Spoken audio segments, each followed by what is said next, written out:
5 लोगों का प्रतिनिधिमंडल शहर के बहुत सारे मुद्दों को लेकर चंडीगढ़ के प्रशासक से मिला था।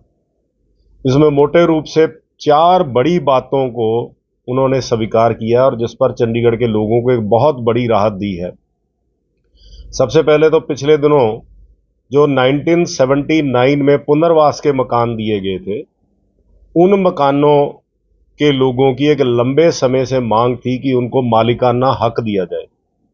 और ये मांग जो है भारतीय जनता पार्टी के पिछले चुनावी घोषणा पत्र में भी हमने रखी थी कि हम ये मालिकाना हक दिलाएंगे।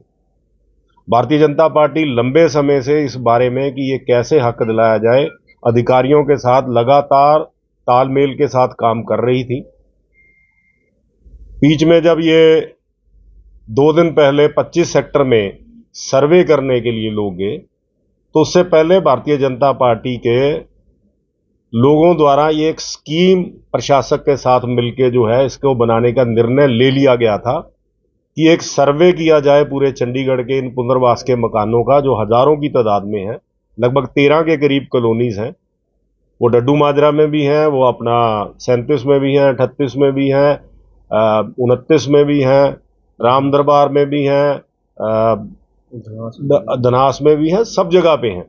ये वो लोग थे जो झुग्गी झोंपड़ी में रहते थे और बाद में इनको जो है मकान अलॉट हुए और मकान जो है आगे इन लोगों ने लगभग 80 से 90% लोगों ने आगे मकान जो है वो बेच दिए थे। 1 बार बिका, 2 बार बिका, 3 बार बिका, 4 बार बिका।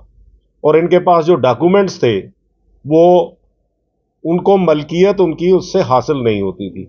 वकीलों के राय से उन्होंने 5 डॉक्यूमेंट बनवाए, क्योंकि ये मकान पॉलिसी के तहत जो अलॉटमेंट लेटर थी, आप किसी को बेच नहीं सकते और 20 साल तक आपको लीज बनी देनी है।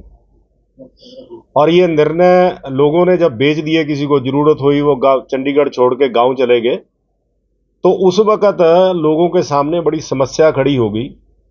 तो तब भारतीय जनता पार्टी ने ये कहा कि इनके जिनके पास जो वहां पे जीपीए है, जनरल पावर ऑफ अटॉर्नी, उन्होंने 5 डॉक्यूमेंट बनाए, जनरल पावर ऑफ अटॉर्नी बनाई, एग्रीमेंट टू सेल बनाया, एफिडेविट बनाया, बिल बनाई, ऐसे 4-5 डॉक्यूमेंट बना के उन्होंने उनको लगा कि हम ओनरशिप ले लें।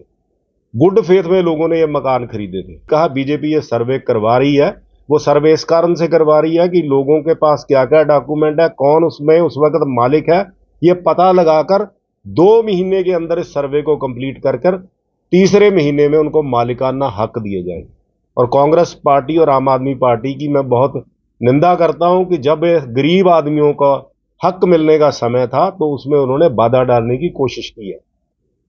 और जब ये हो गया, कल हमने जब डेलीगेशन हमारा मिला था तो हमने प्रशासक महोदया से ये मांग की थी कि वो कल एडवाइजरी काउंसिल की मीटिंग में ये घोषणा करे, उसके बाद भारतीय जनता पार्टी आपको चंडीगढ़ की जनता की तरफ से आपका तहे दिल से धन्यवाद करेगी। आज सुबह एडवाइजरी काउंसिल में प्रशासक महोदया ने पूरी घोषणा की है। अभी एडवाइजर साहब भी और मेयर साहब भी ऑफिशियली इसको अनाउंस भी करेंगे, लेकिन आज मैं, क्योंकि भारतीय जनता पार्टी की लंबे समय से मांग थी और बड़े जरूरत इसकी थी कि गरीब आदमी जिन्होंने अपनी पूरी पूंजी लगाकर, मेरे से कल से डेलीगेशन अलग अलग कॉलोनी से आ रहे थे और हमने सबको अश्योर किया कि भाई साहब आप सर्वे करने दीजिए और आप सबको हम मालिकाना हक देंगे। आज भी अभी 4 बजे से लेकर 6 बजे तक यहाँ सैकड़ों हजारों की तादाद में लोग जो है वो भारतीय जनता पार्टी का धन्यवाद करने के लिए आ रहे हैं। ये मेरे ख्याल ये प्रेस वार्ता खत्म होते होते तक कुछ लोगों का आना शुरू हो जाएगा।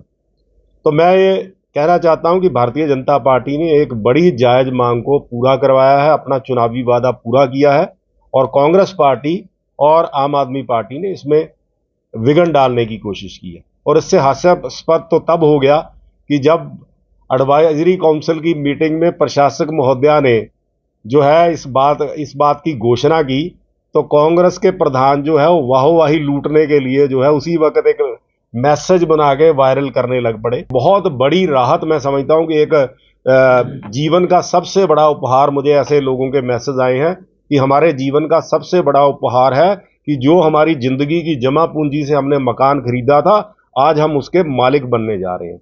ये एक बहुत बड़ा भारतीय जनता पार्टी ने अपना वादा पूरा किया।